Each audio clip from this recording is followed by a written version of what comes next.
2020 is supposed to be the measure of perfect vision. The one thing we didn't have in 2020 is any vision at all, it seems.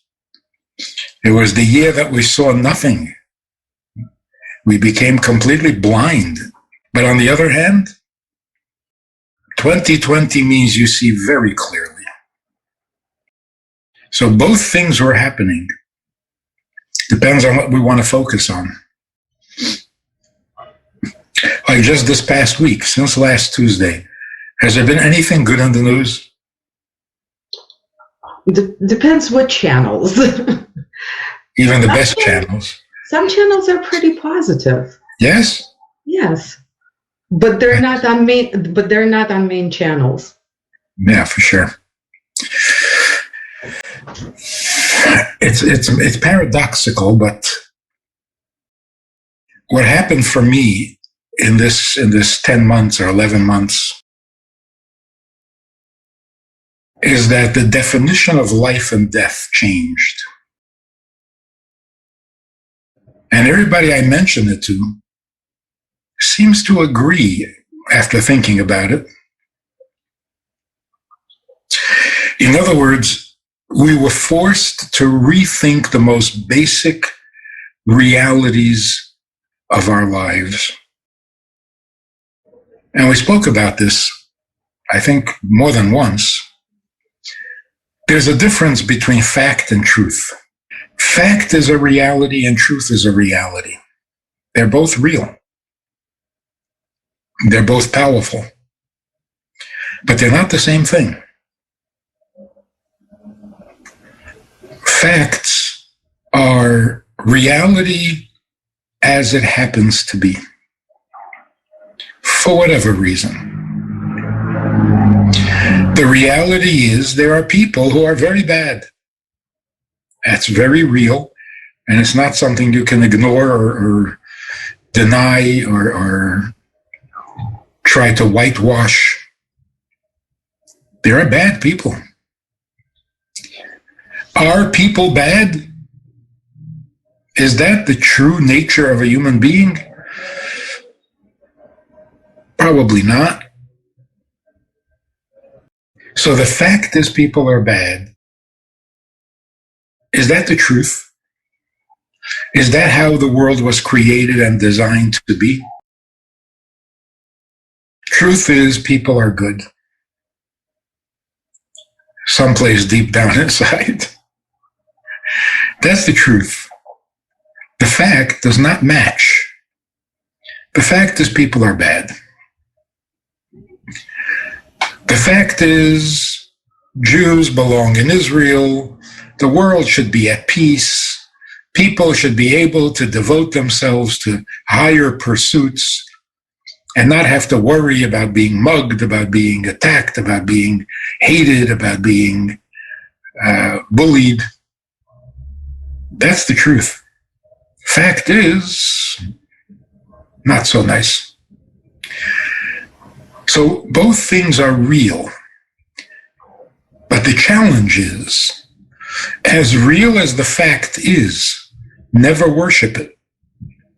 Don't believe the fact, just deal with it.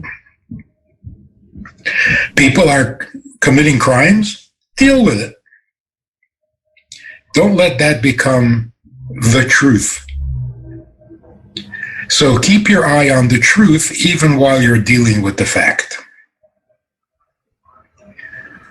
That makes the fact a little more doable. We can survive the fact, no matter how bad it is, knowing that it's only a fact, it's not the truth. And that in the end, the truth has to win. So where there's conflict between truth and fact, eventually the fact surrenders and the truth wins, because true is true. So fact means reality as it happens to be.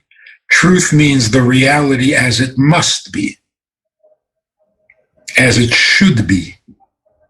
So people are bad. Should they be bad? They must be bad? No. They must be good. That's the purpose of creation. So we deal with the fact, but we believe in the truth. The fact is Mashiach is not here. That's a fact. A very painful, real fact. The world is not what it's meant to be. Fact. But is that how it's going to remain? Is that it? End of subject? No, not at all. Because the truth is that Mashiach must come, Mashiach will come, and the world will be what it's meant to be.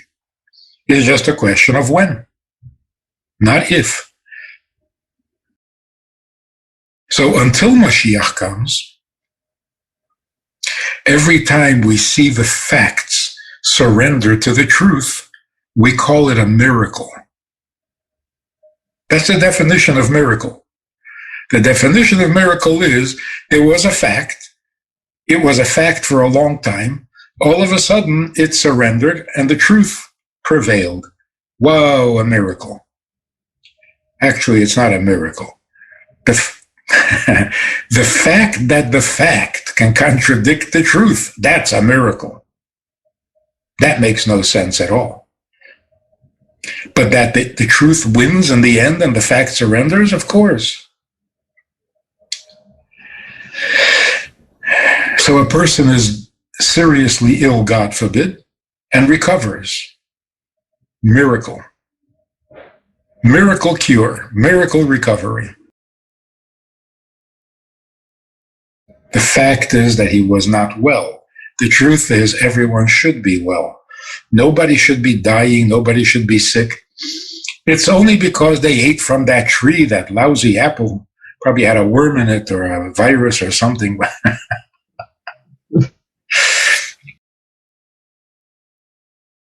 So death is a fact. It is not true. Death is not necessary. Whoa, that's a change in attitude, right? I mean, that's like rewriting all of reality. Death is not necessary. So the one thing that we could rely on for sure is gone, right? People always say there's only one thing that's for sure, death. No, it's not for sure. It's for sure not. So, wow, now we got to start from the things we learned before kindergarten and rethink them. So that's, to me, that's what happened in 2020. We were forced to rethink the most fundamental facts and the most fundamental truths. And of all the facts and truths, the most fundamental was life and death. So we have a whole new perspective on both. The perspective on life is that it's permanent forever. And the perspective on death is that it's temporary and no longer necessary. Now we approach life with a whole different enthusiasm, with a whole different commitment. Life is serious because it's forever. It's like Woody Allen, many, many years ago, when he recorded his comedy on a plastic disc called a record, and it was played on a record player. Long time ago. Anyway, so he makes this joke about how he wasn't getting along with his wife. And to make a long story short, they had to decide whether they're going to go to the Bahamas for the summer or get divorced. That was the choice. He decided on the divorce because a month in the Bahamas is over before you know it. A divorce is forever.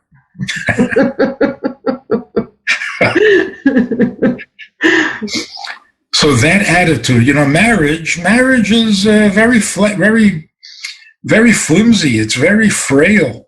It comes, it goes. You get married, you get divorced. But divorce is like permanent forever. We have respect for the wrong things. Marriage is awesome. Divorce is sad. Life is awesome. Death, it's unnecessary. But unfortunately, we had a lot of it happen this year. And that's what forced us to rethink.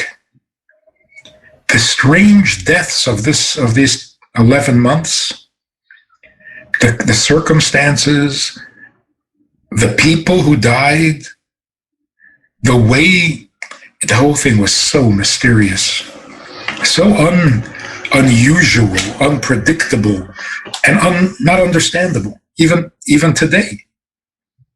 We already have a vaccine for it, but we don't know what it is yet, which is also strange. We're curing a disease we don't know. So, yes, it's been forcing us to rethink everything. In other words, if you ask the emotional impact, what was the emotional impact of both the health condition and the political condition of the world in these last 12 months? Very painful, very confusing, very anxiety-ridden. Very scary. Very scary. All negative, emotionally. But in our heads, something very powerfully good has happened. 2020 vision. We're starting to see right from wrong, good from bad. We're seeing it. It's not a belief anymore. The bad is really bad, and the good is unbelievably good. And that's a positive development. The previous Rebbe back in Russia, when he was a little boy, asked his father, who was the Rebbe at the time, he said, "Why do we have two eyes?" The previous Rebbe was a child. He was just learning his Aleph Beis, his alphabet. His father said to him, "What is the difference between the letter Shin and the letter Sin?" In English, the Shin is an SH, and the letter Sin is like the S. So the little boy said, the difference is that the Shin has a dot on the right side on top, and the Sin has a dot on the left side on top. That's how you know which letter it is. So his father said to him, the dot on the right side produces a Shin, which is a strong sound. The dot on the left side produces a soft, an S, a Sin. That's the two eyes. You have a right eye and a left eye. The right eye, that's what you use to view your fellow Jew, your friends. The left eye, the Sin, that's the eye you look at candies. The previous Rebbe writes in his diary, which he started writing when he was 9 years old, he says that answer had such a powerful effect on him that at that age, 5 years old, 4 years old, all of a sudden, his love, the size, the magnitude of his love for his fellow Jew was increased, and his interest in candies kind of faded. Now, if you think about his father's answer, we have two eyes. One is to look at our friends, and the other is to look at candy. Really? I mean, is that like a make-believe baby answer? No. His father was a Rebbe and could not say anything that wasn't 100% true. We have two eyes because that allows us to see three-dimensional. That's physically why. What does it mean to see three-dimensional? It means not only can I see how tall the building is and how wide the building is, I can also see how deep it is. In other words, I can distinguish what's closer to me from what's further away. Depth perception. That comes from having two eyes. Isn't that what the Rebbe's father said to him? You have two eyes so that you can distinguish your friend from a candy. And it's your friend that is close and the candy is far, not the other way around. Your candy doesn't come first. Your friend comes first. So, this is the 2020 vision. Our depth perception is becoming much clearer and stronger. We're not as confused about goodness. We're confused about health and politics, which is not terrible because they were never predictable and we never had control. We just thought we did. But good and bad, we have control over and we didn't see it clearly, which is a disaster. A failure as human beings. Having a virus, coming down with a virus is not a failure as a human being. But if we don't know right from wrong, if we believe in the fact and ignore the truth, that's a failure as a human being. And that has gotten better, much better, over the past 10 months. And that's why I keep saying the world is getting better. I don't know if it's getting healthier. It's getting better. Better means moral improvement. The clarity of vision concerning moral issues. Who are the good guys and who are the bad guys? It was hard to tell. Well, one thing I know for sure. We have to expect the least expected thing. We can't be predictable. You ask people, what do you expect? And you can predict what they expect because they're predictable. It's not out of the box. That's still thinking within the box. This year, we have to be open to the possibilities we never thought were possible. That's called surprise. Most people predict a surprise, but they won't be surprised because they're predictable.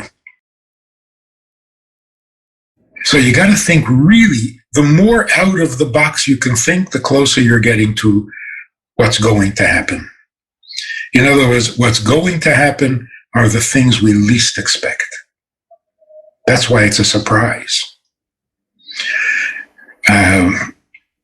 Looking back at it, 12 months ago, the world as we see it today was unthinkable.